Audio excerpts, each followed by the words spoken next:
குடும்பத்தில் அவ்வப்போது சிறு சிறு சச்சரவுகள், சண்டை சச்சரவுகள் வரலாம். குடும்பத்தில் மூன்றாம் நபர்களின் தலையீட்டினை அறவே ஒதுக்குதல் வேண்டும்.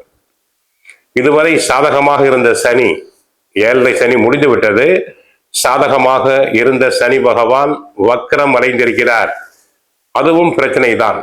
தொழில்துறை அன்பர்கள், வியாபாரிகளுக்கு சற்று லாபம் குறையக்கூடும். தொழிலில் பார்ட்னர்ஸ்களுக்குள் பிரச்சனைகள் வரலாம். தொழிலாளர்களுடைய ஒத்துழைப்பு குறையலாம். ஆக சனியினால் இன்னும் 4 மாதங்களுக்கு பிரச்சனைகள் உண்டாகும். 6ஆம் இடத்தில் செவ்வாய் சாதகம். ரியல் எஸ்டேட் துறை அன்பர்களுக்கு லாபம் பெருகும். வீடு கட்ட ஆசைப்படுபவர்கள் தாராளமாக கட்டலாம். இடம் வாங்கி போடலாம்.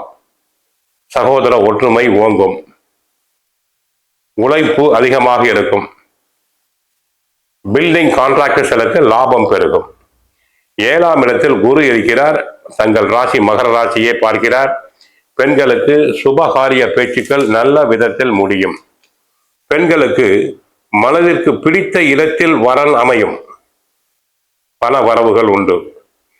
8ஆம் இடத்தில் சூரியன் வந்திருக்கிறார். கண் பிரச்சனை, சிலருக்கு கண்ணில் அறுவை சிகிச்சை செய்ய வேண்டியிருக்கும்.